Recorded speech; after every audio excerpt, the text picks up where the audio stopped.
राम राम दोस्तों, alive for कल की यूट्यूब चैनल की इस नई वीडियो में आप लोगों का स्वागत है। दोस्तों, आज हम बात करने वाले हैं सनातन धर्म के बारे में, अर्थात हिंदू धर्म के बारे में, कि कैसे पूरे संसार में केवल एक ही धर्म था और जिसका नाम है हिंदू धर्म। पूरी जानकारी आपको विस्तार से दी जाएगी। आराम से पूरा वीडियो देखें, पूरे अंत तक देखें। एक समय था जब पूरे संसार में केवल हिंदू धर्म था। प्राचीन काल में भारत की सीमा अफगानिस्तान के हिंदू कुश से लेकर अरुणाचल तक और कश्मीर से लेकर श्रीलंका तक, दूसरी ओर अरुणाचल से लेकर इंडोनेशिया, मलेशिया तक फैली हुई थी। इस संपूर्ण क्षेत्र में 18 महाजनपद थे, जिनमें कि सम्राटों का राज था, जिसके अंतर्गत सैकड़ों जनपद और महा उपजनपद थे। 7 द्वीपों में बटी धरती के संपूर्ण जम्बू द्वीप पर केवल हिंदू धर्म ही कायम था।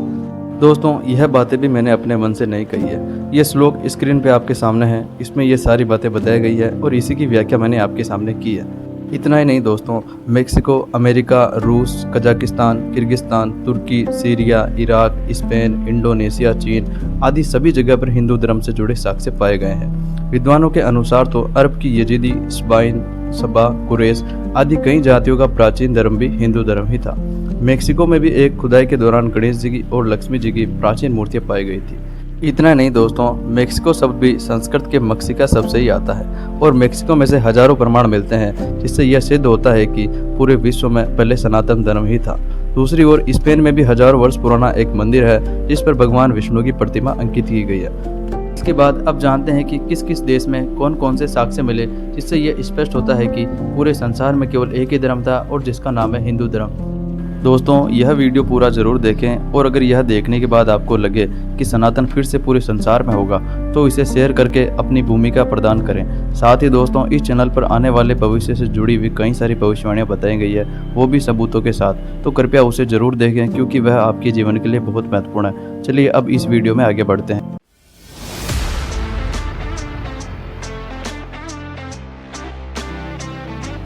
सबसे पहले बात करते हैं दोस्तों, रूस में थे हिंदू। 1000 वर्ष पहले रूस ने ईसाई धर्म को स्वीकार किया था।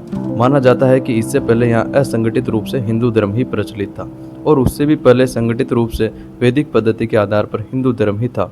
रूस में आज भी पुरातत्ववेत्ताओं को कभी कभी खुदाई करते हुए प्राचीन रूसी देवी देवताओं की लकड़ी या पत्थर की बनी मूर्तियाँ मिल जाती है। कुछ मूर्तियों में दुर्गा माँ की तरह अनेक सिर और कई कई हाथ बने होते हैं। इतना ही नहीं दोस्तों, कुछ वर्ष पूर्व रूस में वोल्गा प्रांत के स्तराया माइना गांव में विष्णु जी की मूर्ति भी पाई गई है, जिसे कि 7वीं ईस्वी का बताया गया है। दोस्तों, यह गांव 1700 साल पहले एक प्राचीन और विशाल शहर हुआ करता था। 2007 को यह विष्णु जी की मूर्ति पाई गई। 7 वर्षों से उत्खनन कर रहे समूह के डॉक्टर कोजविन का कहना है कि मूर्ति के साथ ही अब तक किए गए उत्खनन में उन्हें प्राचीन सिक्के, पदक, अंगूठियां और शस्त्र भी मिले हैं। तो दोस्तों, इससे यह स्पष्ट है कि रूस में भी सबसे पहले हिंदू धर्म ही था। रूस के बाद अब बात करते हैं जर्मन में हिंदू। जर्मनी तो खुद को आर्य मानते ही हैं, लेकिन आश्चर्य की बात तो यह है कि 40,000 साल पुरानी भगवान नरसिंह जी की मूर्ति यहाँ पर पाई गई है। यह मूर्ति सन 1939 में पाई गई थी। यह मूर्ति इंसानों की तरह ही दिखने वाले शेर की है, जिसकी लंबाई 29.6 सेंटीमीटर है। कार्बन डेटिंग पद्धति से यह बताया गया कि यह लगभग 40,000 साल पुरानी है। दोस्तों, यह मूर्ति जर्मन घाटी क्षेत्र में मिली थी। द्वितीय विश्व युद्ध छिड़ने के बाद यह गायब हो गई थी। बाद में उसे खोजा गया, लेकिन तब यह खंडित अवस्था में पाई गई। 1997 से 98 के दौरान कुछ लोगों ने इसे जोड़ा और सन 2015 में इसे म्यूजियम में रखा गया। तो दोस्तों, यहाँ भी हिंदू थे, इसके साक्ष्य हमें प्राप्त हो चुके हैं। अब रूस और जर्मन के बाद बात करते हैं चीन में भी हिंदू थे। चीन के इतिहासकारों के अनुसार चीन के समुद्र से लगे औद्योगिक शहर च्वांजो में और उसके चारों ओर का क्षेत्र कभी हिंदुओं का तीर्थ स्थल था।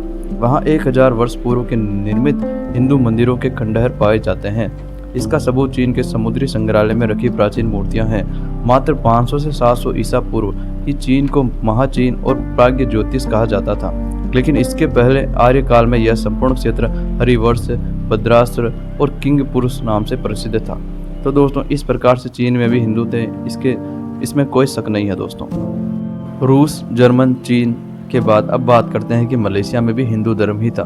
मलेशिया वर्तमान में एक मुस्लिम राष्ट्र है, लेकिन इससे पहले यह एक हिंदू राष्ट्र ही हुआ करता था। मलय प्रायद्वीप का दक्षिणी भाग मलेशिया देश के नाम से जाना जाता है। उत्तर मलेशिया में बुजांग घाटी तथा मरबाक के समुद्री किनारों के पास पुराने समय के अनेक हिंदू और बौद्ध मंदिर आज भी पाए जाते हैं। मलेशिया अंग्रेजों की गुलामी से 1957 में मुक्त हुआ। वहाँ पहाड़ी पर बटुकेश्वर का मंदिर है, जिसे बातू गुफा का मंदिर भी कहते हैं। दोस्तों यहाँ पर पहुँचने के लिए लगभग 276 सीढ़ियाँ चढ़नी पड़ती है। पहाड़ी पर कुछ प्राचीन गुफाएं भी है। पहाड़ी के पास एक स्थित बड़े मंदिर देखने में हमें हनुमान जी की एक भीमकाय मूर्ति भी लगी हुई मिलती है। अतः मलेशिया में भी स्पष्ट रूप से प्रमाण मिले हैं दोस्तों।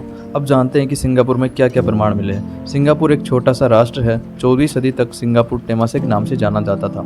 सुमात्रा के पोलेम्बक का राजपुत्र संग नीला नई से बसाया था और इसका नाम सिंगापुर रखा गया था। यहाँ इस बात के चिन्ह मिलते हैं कि यहाँ पर कभी हिंदू धर्म से निकट संबंध रखे गए थे।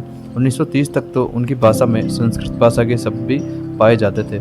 उनके नाम हिंदू जैसे ही होते थे। कुछ नाम तो आज भी अपभ्रंश रूप से हिंदू नाम ही लगते हैं।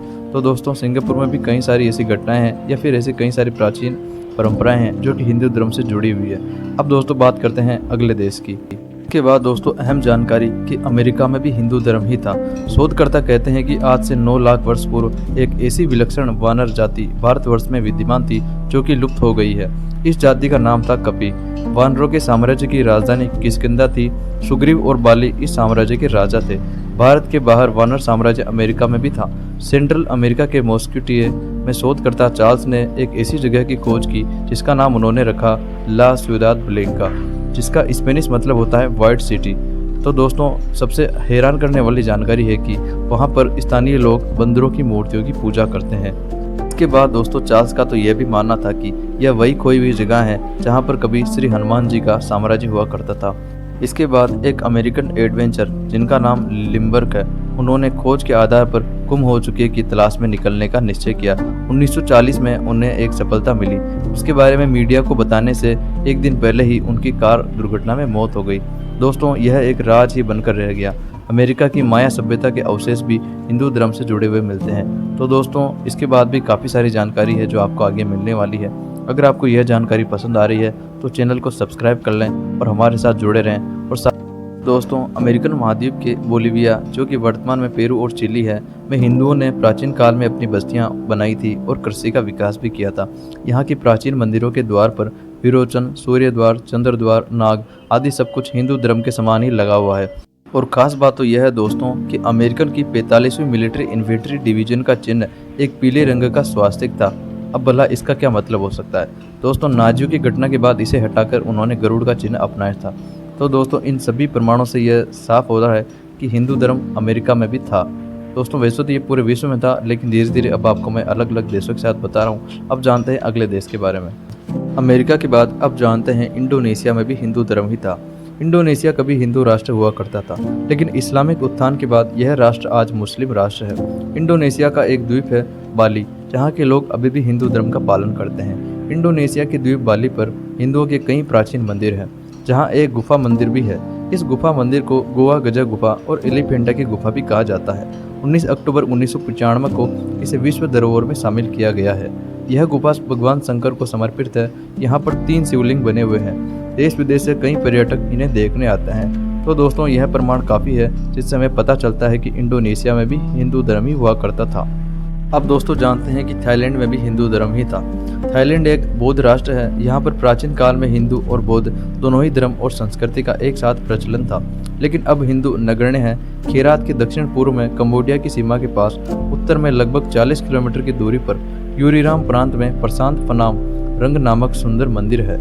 यह मंदिर आसपास के क्षेत्र से लगभग 340 मीटर ऊंचाई पर एक सुप्त ज्वालामुखी के मुख के पास स्थित है। दोस्तों इस मंदिर में शंकर तथा विष्णु जी की अति सुंदर मूर्तियां लगी हुई है। अब दोस्तों यह तो सोचने वाली बात है कि अगर यहाँ पर हिंदू धर्म नहीं था तो फिर शंकर जी और विष्णु जी की मूर्तियां यहाँ से कहाँ से आई। चलिए अब बात करते हैं अगले देश के बारे में। अब दोस्तों बात करते हैं कंबोडिया देश की। दोस्तों कंबोडिया देश भी पहले हिंदू रहा, फिर उसके बाद वह बौद्ध हो गया। विश्व का सबसे बड़ा हिंदू परिसर तथा विश्व का सबसे बड़ा धार्मिक स्मारक भी कंबोडिया में ही स्थित है। यह कंबोडिया के अंकोर में है, जिसका पुराना नाम यशोधरपुर था। इसका निर्माण सम्राट सूर्यवर्मन द्वितीय ने 1112 ईस्वी से करवाया था। यह विष्णु मंदिर है, जबकि इसके पूर्ववर्ती शासकों ने प्राय शिव मंदिरों का निर्माण भी किया था। कंबोडिया में बड़ी संख्या में हिंदू और बौद्ध मंदिर हैं, जो इस बात की गवाही देते हैं कि कभी यहाँ पर हिंदू धर्म अपने चरम पर था।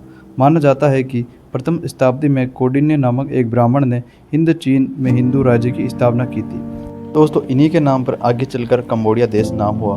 दोस्तों कंबोडिया में हजारों प्राचीन हिंदू और बौद्ध मंदिर हैं, जो कि यह बताते हैं कि यहाँ पर हिंदू धर्म ही था। अब दोस्तों बात करते हैं आगे वाले देश की। दोस्तों वियतनाम में भी हिंदू धर्म ही कायम था। वियतनाम का इतिहास 2700 वर्षों से भी अधिक प्राचीन है। वियतनाम का पुराना नाम चंपा था। चंपा के लोग चाम भी कहलाते थे। आरंभ में केवल चंपा के लोग और राजा सेव थे, लेकिन कुछ 100 साल पहले इस्लाम यहाँ फैलना शुरू हुआ। अब अधिक चाम लोग मुसलमान हैं, पर हिंदू और बौद्ध भी चाम हैं। भारतीयों के आगमन से पूर्व यहाँ के निवासी 2 उप शाखाओं में विभक्त थे। हालांकि संपूर्ण वियतनाम पर चीन का राजवंशों का शासन भी अधिक रहा। दोस्तों दूसरी शताब्दी की बात करें तो यहाँ पर चंपा भारतीय संस्कृति का प्रमुख केंद्र था। यहाँ के चम लोगों ने भारतीय धर्म, भाषा, सभ्यता ग्रहण की थी। 1825 में चंपा के महान हिंदू राज्य का अंत हुआ। दोस्तों इसके अलावा भी कई सारी प्राचीन ऐसी कहानियां हैं जो यह बताती है कि वियतनाम भी एक हिंदू राष्ट्र ही था। इसके अलावा दोस्तों अब बात करते हैं कि फिलीपींस भी हिंदू राष्ट्र ही था। दोस्तों फिलीपींस में किसी समय भारतीय संस्कृति का पूर्ण प्रभाव था, पर 15वीं शताब्दी में मुसलमानों ने यहाँ आक्रमण किया और अपना आधिपत्य जमा लिया। आज भी फिलीपींस में कुछ हिंदू रीति रिवाज प्रचलित हैं, जिनसे हम ये मान सकते हैं कि यहाँ पर भी हिंदू धर्म ही कायम था। तो दोस्तों इस प्रकार से हमने कई सारे देशों के रीति रिवाज और प्राचीन कहानियों के आधार पर यह जाना है कि पूरे संसार में केवल एक ही धर्म था, और जिसका नाम है हिंदू धर्म। दोस्तों जैसा कि मैंने पहले भी कहा था कि सनातन की जानकारी के साथ ही इस चैनल पर भविष्य में होने वाले महाविनाश की भविष्यवाणियों की जानकारी भी दी गई है, जिसे कि मैंने वैज्ञानिक तरीके से सबूत के साथ आपको समझाया है। यह जानकारी आपके लिए अत्यंत महत्वपूर्ण है, इसलिए इसे एक बार ज़रूर देखें। और अगर यह वीडियो आपको पसंद आया है तो चैनल को सब्सक्राइब कर लें और यह जानकारी अपने दोस्तों के साथ ज़रूर शेयर करें, ताकि पूरे विश्व को समझ में आ जाए कि यहाँ केवल एक ही धर्म है, जिसका नाम सनातन धर्म है। चलिए दोस्तों खुश रहिए, अच्छे कर्म करते रहिए, भगवान को अपने साथ महसूस कीजिए। जय सिया राम। मिलते हैं जल्दी एक नई वीडियो के साथ।